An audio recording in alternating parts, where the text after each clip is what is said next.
11년 전입니다. 2013년이죠. 지금도 재미있는 기사가 있어서 지금도 떠오릅니다. 스포츠 기사인데요. 영국에서 국제 마라톤 대회가 있었습니다. 참가 인원이 5,000명이었는데요. 근데 많이 보이죠? 근데 이건 뭐 그냥 마라톤 대회 이럴 수 있습니다. 근데 이 대회에서 정말 놀라운 일이 있었습니다. 어떤 일이냐면요. 4,999명이 실격했습니다. 네, 맞죠? 네, 그게 반응이 맞죠? 한 명만 완주를 하고 나머지가 실격된 겁니다. 이거 왜 그랬을까요? 그냥 동네 마라톤도 아니고 국제 대회예요. 거기서 4,999명이 실격을 했습니다. 그래서 무슨 일인가 해서 봤더니 1등하고 달리는 중에 1등하고 2등, 3등 거리가 많이 차이가 났어요. 심지어는 2등이 1등을 볼 수 없는 거리만큼 1등이 너무 앞서간 겁니다. 그런데 뭐 그거는 그럴 수 있잖아요. 근데 문제는 2등과 3등이 길을 잘못 들었어요. 물론 이게 주최 측에서 좀 실수한 거예요. 좀 이렇게 헷갈리지 않도록 해야 되는데 헷갈리게 하다 보니까 그냥 달리는 거죠. 왜냐면 이게 달리는 중에 봐야 되니까. 그래서 이제 실수를 했는데 2등부터 나머지 선수들이 4,998명이 다 따라간 겁니다. 근데 심지어는 마라톤이 총 거리가 몇 미터입니까? 42.195km죠. 그런데 이 잘못 들은 사람들은요, 그 42.195km에서 단 264m밖에 적게 뛰지 않았습니다. 그러니까 거의 300m 조금 뛴 거죠. 그럼 거의 41km를 뛰었습니다. 그러면은 많이 뛴 거잖아요. 여러분 마라톤 달려보신 분들은, 경험해보신 분들은 아실 겁니다. 달리다 쉬면은 뭐 괜찮을 수 있는데 쉬지 않고 달리면 어떻습니까? 결승점에 들어오면요 심장이 터질 것 같죠. 막 하늘을 보면서, 심지어는 제 경험으로는 하늘이 노랬습니다. 정말 노랗게 하얗게 되면서 말도 안 되고 숨 쉬는 것조차 힘들었어요. 막 심장이 팍 계속 뛰니까요. 그만큼 힘든 것이 마라톤입니다. 체력과 집중력이 필요한. 그런데 그렇게 해서 마지막까지 달려서 꼬린 지점에 들어왔는데 하는 말이 당신은 실격입니다. 이 말을 들어보십시오. 여러분들이 그 선수 입장이라면 어떨 것 같습니까? 아, 그래도 완주한 걸로 나는 만족합니다. 이러실 겁니까? 네. 그런데 그 대회를 위해서 몇 개월을 준비한 선수 입장에서는 어떨까요? 나 지금까지 뭐 한 거야? 나 지금까지 지금 이 시간 달리는 것도 나 어찌 보면 생명도 걸 수 있는데 지금 나 지금까지 뭐 한 거지? 허탈할 겁니다. 열심히 달렸음에도 불구하고 최선을 다하면서 생명을 걸면서 열심히 달렸음에도 불구하고 그 마지막에서 하는 말이 당신은 실격입니다. 이 말 듣는다면 우리는 허탈할 겁니다. 허무하겠죠. 황당하고. 어떤 사람은 또 화가 날 수도 있을 겁니다. 그런데 이렇게 하는 사람들이 대부분이 뭡니까? 앞에 가는 사람을 그냥 따라간 거예요. 저 사람도 당연히 바른 길로 가겠지. 또 주변에서 사람들 응원하잖아요. 마라톤 할 때 보면은. 그러니까 사람들이 막 박수 치니까 그거에 대해서는 전혀 걱정을 안 했던 거죠. 근데 마지막에 갔더니 실격이라는 겁니다. 우리 인생도 나름대로 다 열심히 살지 않습니까? 각자가 그 능력이 다를 뿐이지 내 주어진 상황 속에서 최선을 다해서 살고 있지 않습니까? 근데 이 인생의 마지막에서 그 꼬린 지점에 들어갔는데 거기서 나에게 하는 말이 당신은 실격입니다. 이 말 듣는다면, 우리 그렇게 열심히 살았음에도 불구하고 당신 실격입니다라는 이야기를 듣는다면 여러분들은 어떠시겠어요? 난 나름대로 열심히 사는 걸로 만족합니다. 이러시겠습니까? 근데 그 실격은요? 하나님 나라의 주인이신 하나님께서 하시는 말씀이에요. 너 실격이야. 끝이에요. 오늘 우리가 열심히 살아가는 것 중요합니다. 나름대로 열심히 살아가는 것 중요합니다. 그런데 무엇을 바라보고 어디로 가는지, 정확한 규칙을 지키고 있는지, 우리의 목표를 정확히 하고 있는지, 이것을 생각하는 것은 더 중요한 문제입니다. 바른 목표와 방향을 향해서 최선을 다할 때 우리 인생은 허무한 인생이 아니게 되는 것이죠. 그러나 아무리 열심히 달려도 방향을 잃어버리면 그 인생은 성공한 인생이 아니라 말 그대로 실패한 인생이 될 수밖에 없습니다. 그래서 우리가 붙잡아야 할 인생의 참된 모범을 우리는 잃어버리지 말아야 됩니다. 우리가 실패자가 되지 않고 바른 인생을 살기 위해서는, 또 인생의 성공자가 되려면 우리가 따라가야 할 모범을 제대로 발견하고 잃어버리지 말아야 합니다. 그렇다면 우리 인생의 진정한 모범이 되시고 우리 인생의 방향이 되시고 또한 우리의 진정한 목표가 되시는 분이 누구이십니까? 오직 예수 그리스도 한 분이십니다. 다른 길은 없습니다. 오직 주님만이 우리 인생의, 내 인생의 목표가 되시는 것이죠.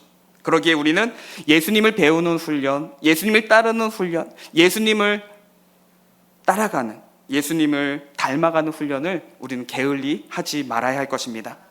아까 목사님께서 광고 시간에 오늘은 교사주일이라고 했습니다. 교사, 스승이죠. 여러분들 교회 학교 다니실 때 선생님들 떠오르시는 분들 계시나요? 막 여러분들이 있을 겁니다. 근데 그 떠오르시는 분들, 물론 우리의 교사이기도 하죠. 그런데 우리의 영원한 교사이고 스승 되시는 분이 누구입니까? 바로 예수님이죠.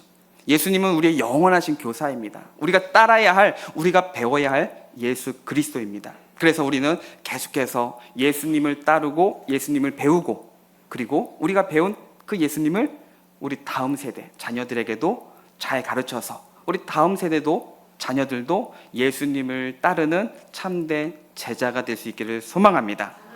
그러면 우리 자녀들도 정말 이 세상이 어떻습니까? 너무나 급하고 빠르고 죄악으로 가득해 있는데, 이런 시대 속에서 우리 자녀들은 잘못된 길로 가지 않고 바른 길로 계속 걸어서 인생의 실격자가 아닌 인생의 참된 성공자가 되는 귀한 인생을 살아가는 우리 모든 성도님들과 우리 모든 자녀들 되기를 예수님의 이름으로 축복합니다. 오늘 말씀해 보시면 예수님께서 12 제자를 부르시는 장면으로 시작하고 있습니다. 그런데 예수님이 지금 부르시는데 어떤 사람들을 부르시고 있습니까? 네, 말씀해 보면 오늘 13절 보시면은요, 뭐라고 말씀하시죠? 자기가 원하는 사람들을 부르시고 있습니다. 그냥 아무나 선착순 이것이 아니라 예수님이 원하는 자들 지목하고 부르시고 있다는 겁니다. 여기 예수님의 제자의 자격이 나오고 있는 것이죠. 예수님의 제자의 자격이 무엇입니까? 바로 예수님께서 원하시는 사람이에요. 예수님께서 원하실 때, 예수님께로 가서 예수님이 부르실 때 그 부르심에 즉각적으로 순종해서 반응해서 예수님이 원하시는 삶을 살겠다고 고백하고 그렇게 살아가는 사람이 예수님의 제자입니다. 그런데 어떤 사람들은요, 교회 안 다니는 사람이 아닙니다. 교회를 다니면서도 예수님을 믿는다고 하고 예수님을 따른다고 하면서도 이렇게 대답하는 사람들이 있습니다. 예수님이 원할 때 따르지 않고요, 내가 원할 때 따르겠습니다. 어떻게 해요? 주님, 저는 지금 학생이니까요. 주님, 우리 아이는 지금 어리니까요. 학생이니까 공부하고 대학 간 다음에요. 또 대학생일 경우에는요, 주님, 저는 취업도 준비해야 돼요. 지금 취업하기가 너무 어려워요. 취업 준비 잘해서 취업한 다음에 하겠습니다. 취업이 되어지면은요, 직장에서 경쟁하려면 너무나 힘듭니다. 사업을 하면은요, 사업을 안정적으로 해야 되니까요. 그리고 제가 어렸을 때부터 준비했던 꿈이 있습니다. 이 꿈을 이루어야 되지 않겠습니까? 이 꿈을 다 이룬 다음에 하겠습니다. 저 은퇴하고 저 원했던 거, 제가 준비했던 거 다 한 다음에 은퇴하면 시간도 많으니까 그때 하겠습니다. 누가 원하는 때입니까? 내가 원하는 때죠. 예수님이 원하는 때가 아니라 내가 원하는 때 따라가겠습니다 라고 말하는 사람들이 있습니다. 그러나 지금은 안 되고 나중은 된다라고 말하는 사람은 결코 예수님의 제자가 될 수 없습니다. 주님의 부르심이 있다면 주저하지 않고 주님께로 나아가는 사람이 주님의 제자입니다. 이런저런 핑계 대지 않고 조건 따지지 않고, 지금 상황이 이래서요, 너무 지금 급해서요, 우리보다 주님이 우리의 형편과 상을 아시죠. 그 주님께서 나를 부르셨다면 그 말씀에 순종함으로 제자의 길을 시작하는 사람이 바로 위대한 주님의 제자가 될 줄로 믿습니다. 그래서 찬양의 가사처럼 주님이 말씀하시면 내가 나아가고, 주님의 뜻이 아니면 내가 하고 싶지만 멈추겠습니다. 주님께서 나를 이끄시는 대로 순종하며 살아가겠습니다 라고 고백하고 그렇게 살아가는 사람이 주님의 제자입니다. 내가 원하는 대로 살 테니까, 주님, 내가 원하는 대로 살고 싶습니다. 그러니 주님은 그냥 내가 기도하는 대로 좋은 대학에 가게 하시고, 좋은 데 취업되게 하시고, 사업 잘 되게 하시고, 내가 원하는 것만 이루어 주십시오. 이렇게 하는 사람은 주님의 제자가 될 수가 없습니다. 참 제자는 나의 뜻이 아니라 나의 스승, 선생님의 그 가르침에 따르는 사람이 참된 제자인 것이죠. 이런 사람을 통해 주님이 일하십니다. 이런 사람을 통해서 하나님께서 역사해 주십니다. 그러기에 우리 모두가 주님이 원하시는 대로, 주님이 원하실 때 나아가서 주님 앞에 쓰임받는 우리 모든 성도님들 되시기를 예수님의 이름으로 축복합니다. 오늘 본문에 보시면 예수님이 제자를 부르시는 목적도 말씀해 주고 있습니다. 그냥 부르시는 게 아니에요. 목적을 두고 부르시는데 두 가지 목적을 가지고 말씀하십니다. 첫 번째는 예수님과 함께 하기 위해서 부르셨습니다. 예수님과 함께 하기 위해서. 그리고 두 번째 목적은요, 보내시기 위해서 부르셨다는 겁니다.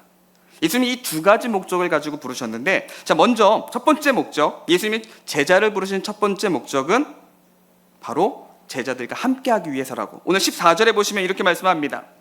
이에 12를 세우셨으니 이는 자기와 함께 있게 하시고, 함께 있으려고 부르셨다는 겁니다. 학생, 제자는 배우는 사람이죠. 선생님으로부터, 스승으로부터 배우는 사람입니다. 그러면 어떻게 배운다는 걸까요? 오늘날에는 여러 가지 우리가 또 배우고 있습니다. 그런데 여기서 말씀하는, 예수님께서 말씀하는 배우는 것은요, 함께 동행하면서 생활하면서 배우는 것을 말씀합니다. 그래서 예수님과 함께 동행함으로 많은 시간을 갖게 되어질 때 예수님을 배우게 되어져요. 이 말을 바꾸면은요, 예수님과 함께하는 시간이 적어지면 적을수록, 예수님과 함께하는 시간이 적을수록 어떻게 될까요? 예수님께 배우는 것은 적어지는 거죠. 예수님과 함께하는 시간이 많으면 많을수록 예수님께 배우는 건 많지만, 반대로 예수님과 함께하는 시간이 적어지면 배우는 것이 없다는 겁니다. 제자가 되기 위해 가장 필요한 것은요, 바로 이렇게 제자와 교사, 스승이 함께하는 시간이 많아야 한다는 것입니다. 그래서 지금 우리 교사로 섬기시는 선생님들, 우리 학생들을 위해서 많이 섬기시는데, 기도하고 하시는데, 우리가 또한 자녀들, 우리 학생들을 위해서 기도하실 때 기도한 다음에 우리 학생들과 또 뭐 여러 상황 때문에 만나는 게 쉽지는 않을 겁니다. 선생님들도 바쁘시고 또 거리도 있고 또 학생도 한 명도 아니고 여러 명이니까요. 그러면 어떻게 할까요? 우리가 또한 또 이렇게 문자나 또 이렇게 전화나 이렇게 해서 이렇게 소식도 묻고 하면서 가까이 하는 시간들. 그러면 아이들은 우리 선생님의 그 관심과 사랑 속에서 우리 선생님과의 관계가 너무나 좋아질 겁니다. 이것은 우리 신앙도 마찬가지죠. 주님과의 관계를 계속 가지십시오. 근데 우리가 예배만으로는 어떻습니까? 여러분, 예배 일주일에 한 번 드리는 것으로 여러분 우리의 신앙이 건강합니까? 안 그렇습니다. 날마다 하나님 말씀에 가까이 하셔야 됩니다. 여러분, 우리가 또 지금 교회에서 풍삼과 또 어성경 읽어진의 PSP 또 여러 양육도 훈련들이 있지 않습니까? 하실 때는 어떻습니까? 힘들죠. 숙제도 있고 하면은 시간 한 주가 금방 지나갑니다. 그런데 그거 할 때하고 안 할 때, 끝났을 때 한 주를 보십시오. 하나님과의 관계가 어떻습니까? 힘들더라도, 숙제가 부담되더라도 고민하고 한 번이라도 성경 보고 기도하면서 하나님을 더 생각하지 않습니까? 그때 우리의 신앙의 모습하고, 그렇지 않을 때 그냥 일주일에 한 번 성경도 주일날만 피는 이런 모습 속에서 우리의 생활을 보면은 우리의 신앙은 너무나 차이가 난다는 겁니다. 그래서 예수님께서는 제자들을 부르셔서 어떻게 하신 거예요? 함께 지내셨습니다. 예수님은 제자들을 위해서 특별하게 특별 새벽기도 또는 부흥회 특별한 시간을 만들어주지 않으셨어요. 너희들 내가 많은 무리들 중에 내가 원해서 12명을 뽑았으니까 내가 특별하게 가르쳐줄게. 안 하셨어요. 어떻게 하신 거예요? 3년 동안 그냥 먹고 자고 생활 같이 했습니다. 함께 하면서 예수님이 하시는 것을 예수님께서 몸소 보여주신 거죠. 예수님의 가르침은 그거였습니다. 주입식으로 막 설명해주고 외우고 하는 것이 아니라 그것을 삶에 보여주는 것. 오늘 우리 또한 교사로서 우리가 결단하실 때도 그랬으면 좋겠습니다. 우리 학생들에게 또한 내가 보여주고, 이것은 우리 부모로서도 마찬가지죠. 우리 자녀들에게도 가르치는 것도 필요하지만 그 가르침에는 보여주는 것, 함께하는 것이 필요합니다. 함께함으로 보여주고 또 나누는 것이 필요합니다. 그렇게 되어질 때 예수님의 삶과 인격과 마인드를 옆에서 직접 경험함으로 갖게 받게 되어지는 제자들처럼 오늘 우리들도 그렇게 되어질 것입니다. 예수님의 제자 가르치는 방법은 바로 자신을 보여주는 것이었습니다. 함께 동행하면서 보여주는 것이었습니다. 제자는 단순히 지식과 지혜를 잘 가르침받는 것, 물론 학생이니까 제자니까 선생님과 스승으로부터 가르침을 받는 거 맞습니다. 지식도 배우고 정보도 듣습니다. 그런데 지식과 정보를 많이 듣는다고 해서 선생님과의 관계가 좋아질까요? 오늘날 모습을 보면 그런 것 같지는 않습니다. 과거에 비해서 오늘날 교육이 또한 학문이 더 좋아지지 않았습니까? 과거에는 맞다고 했던 것이 오늘날에는 과학적으로 증명했을 때 그건 틀렸고 오늘 다시 새롭게 정립되는 게 참 많이 있습니다. 그러면 오늘날이 더 많은 바른 교육을 받고 있잖아요. 그런데 들려오는 소식들 보면은 학생과 선생님의 관계는 과거보다 더 안 좋아요. 너무나 멀어졌습니다. 정보는 더 좋아지고 더 많아졌는데 많은 것을 배우는데 선생님과의 관계는 더 안 좋아지고 있습니다. 그래서 어찌 보면 가르치는 내용도 중요한데 가르치는 내용 때문에 학생들이 제자들이 바뀐다고 볼 수 없는 것 같아요. 많은 것은 알고 똑똑하지만 삶이 바뀌지 않는다는 것이죠. 어찌 보면 더 나쁜데 활용되고도 있습니다. 그래서 가르침의 내용 이것도 중요하지만 그보다 더 중요한 것은 가르치는 사람이 교사, 스승이 정말로 중요합니다. 그 스승 때문에 그 학생이 변화되어진다는 것이죠. 선생님이 보여준 대로, 선생님이 말하는 대로 그렇게 한 대로 보여질 때 학생들은 그 가르침에 듣게 되어집니다. 여러분들 생각해 보십시오. 아까 선생님을 떠올렸는데 그 떠오른 선생님 그냥 공과 공부 시간에 일방적으로 가르치는 선생님이었습니까? 떠오르는 선생님들은 아마 그러진 않았을 것 같아요. 자꾸만 전화 오고 집에 찾아오고 나 늦잠 자면은 교회 학교 때니까 주일학교 때니까 늦게 일어나잖아요. 근데 집에 와가지고 초인종 누르면서 깨우고 나를 데려가고 막 이렇게 하는 선생님, 한 주간에 또 매일 연락하고 하시는 선생님, 또 예배 끝나고서도 그냥 끝나는 게 아니라 또 예배 이후에도 오후에 간식도 사주시고 떡볶이도 사주고 했던 선생님. 그러니까 성경 공부를 많이 가르쳐 주신 선생님보다는 그냥 같이 놀고 같이 많은 시간을 보냈던 선생님이 기억에 남지 않습니까? 저는 개인적으로 그런 선생님만 기억에 남는 것 같아요. 네, 바로 주님과 함께하는 시간이 많음으로 주님과의 관계가 좋아지고 주님을 배웠던 것처럼 우리들도 마찬가지거든요. 바로 가르치는 사람 때문에 그렇다는 것입니다. 가르치는 사람이 내가 정말 존경스럽고 내가 좋아하면, 여러분 우리 학교 다닐 때 좋아했던 선생님이 가르치는 수업은 정말 집중하잖아요. 시간이 금방 가요. 근데 내가 싫어하는 선생님 과목은요, 시간이 안 가요. 멈춘 것 같지 않습니까? 내가 좋아하고 존경하는 선생님은요, 집중해서 들어요. 어려운 과목도 재미있어요. 그런데 싫은 선생님은요, 막 귀가 그냥 닫혀버린 것 같습니다. 막 그렇잖아요. 바로 가르치는 사람이 존경스럽기 때문에 가르치는 내용도 쉽게 받아들이고 집중하고 그걸 따르게 되어진다는 것입니다. 그래서 그 말씀대로 살려고 노력하고 힘쓰게 되어지죠. 그래서 주님은 제자를 부르실 때 가장 먼저 어떻게 하신 거예요? 제자들과 함께 하셨다는 겁니다. 주님과 함께 동행하면 주님을 닮아가는 사람이 되어집니다. 주님이 우리를 부르신 목적은요, 바로 주님과 동행하면서 주님을 닮아가는 자가 되게 하기 위함입니다. 그래서 우리가 먼저 주님의 참된 제자가 되기를 원하신다면 주님과 함께하는 시간을, 주님과 동행하는 시간을 많이 가지시기를 바랍니다. 주중에도 내 일상생활에 바쁘죠. 바쁜 그 생활 속에서도 틈틈이 하나님께서는 많은 시간, 너 24시간 중에 나한테 얼마를 했어? 이게 아니라 내 상황 속에서, 내 상황을 나보다 더 잘 아시는 하나님께서 그 상황 속에서도 최선을 다해서 하나님과 함께 하려고 했던 모습을 얼마나 기쁘게 여기시겠습니까? 그 시간을 많이 가져야 합니다. 우리가 주님과 얼마나 함께 했느냐에 따라서 우리의 신앙의 수준은요, 우리 신앙의 삶의 수준은 달라질 것입니다. 교회를 오래 다니느냐가 아니라, 물론 오래 다닌다는 것도 좋습니다. 그런데 그 기간 속에 주님과 얼마나 함께 했느냐, 이것이 우리에게 정말로 중요합니다. 기도한 만큼, 예배한 만큼, 주의 말씀을 묵상한 만큼, 주의 말씀대로 살려고 애쓴 만큼 우리의 삶의 수준은 달라질 것입니다. 주님이 우리를 부르신 첫 번째 목적은 주님이 우리와 함께 하시기 위함이라고 했습니다. 그러기에 우리가 진정한 주님의 제자가 되려면 인생의 성공자, 참된 이 인생의 마라톤에서 실격자가 되지 않으려면 가장 먼저 주님과 함께하는 시간을 잊지 않고 풍성하게 갖게 되시기를 바랍니다. 자, 두 번째로 주님이 우리를 부르신 목적은요, 아까 뭐라 그랬죠?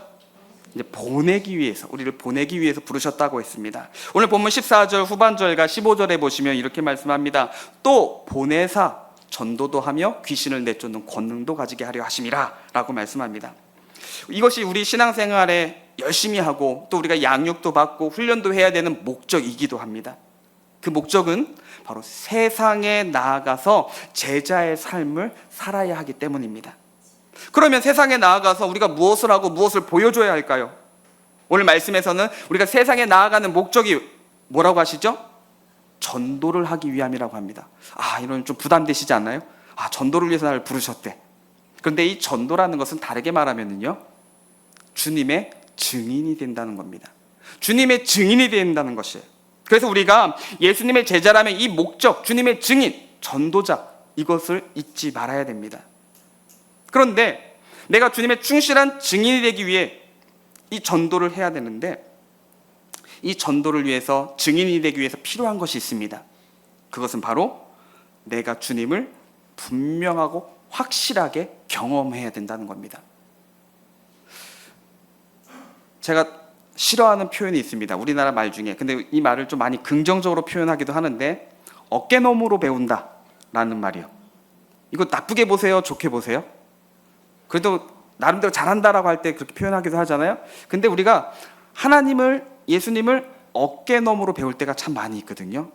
교회 오래 다녔으니까 그냥 구역 예배 드리고 예배 드리면서 들은 게 있으니까요.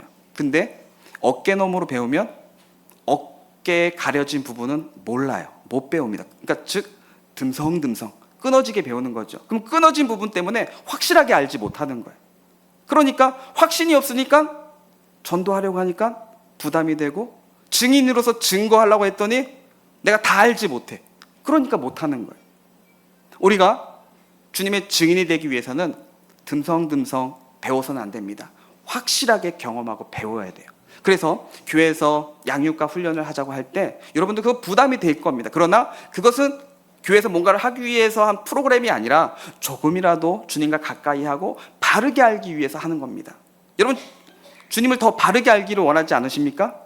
그렇다면 배우시고 또 배우십시오. 나 저번에 했는데요. 다 그렇지 않습니까? 잊어버리잖아요. 그럼 또 해야죠. 네. 왜요? 내가 잊어버리지 않도록 하기 위한 거지, 배우는 거, 수료하는 게 목적이 아니잖아요. 내가 배웠음에도 불구하고 확신이 없어요. 잊어버렸습니다. 헷갈립니다. 다시 하면 돼요. 우리가 다시 배우고 확실히 알고 확실히 배워서 증인으로 살아가시기를 바라겠습니다. 우리가 증인으로 살지 못하는 이유는 확신이 없기 때문이에요. 내가 확실하게 경험하지 못했기 때문에 그렇습니다. 남 얘기만 듣는 거예요. 간증만 듣는 겁니다. 그런데 내가 경험하면은요, 누가 뭐라고 해도 확신이 있잖아요.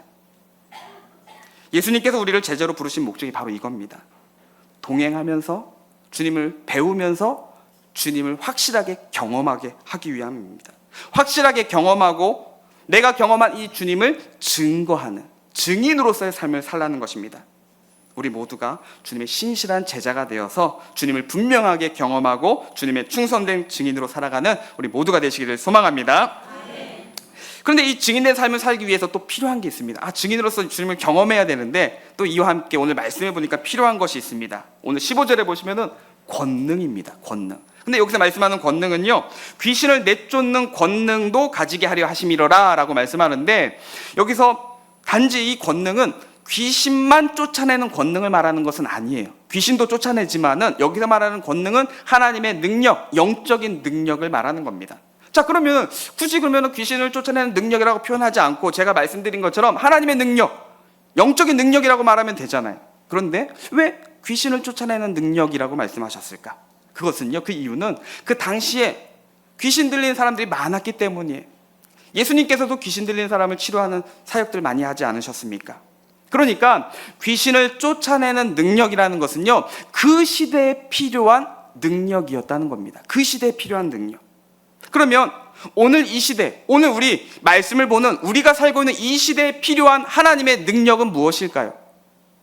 좋은 학교에 진학하고, 남들도 인정해주는 회사 취업하고, 남들도 인정해주는 사업 성공하고, 남들도 인정해주는 명예를 얻고 성공하는 거, 우리 자녀들을 그렇게 양육하지 않나요? 너 성공해야 돼, 잘 돼야 돼, 너 노년에 힘들면 안 되잖아. 우리 그렇게 가르치지 않습니까? 왜요? 그것이 인생의 목적인 것처럼 보여지니까요. 자, 그런데 보십시오.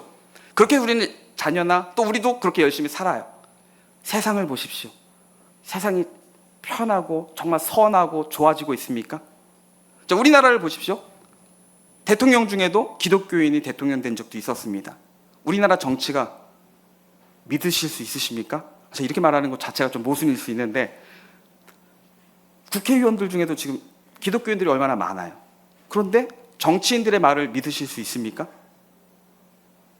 따라가실 수 있으세요? 왜 그러지 못할까요? 이게 현실이잖아요. 기독교인들도 많고 교회도 많아졌는데 왜 우리는 세상을 더 불안하고 믿지 못하는 것일까요? 바로 세상의 기준으로, 세상의 능력으로 우리가 이루려고 하니까. 이런 것들은 세상의 능력이잖아요. 세상 사람들이 인정해 주는 거잖아요.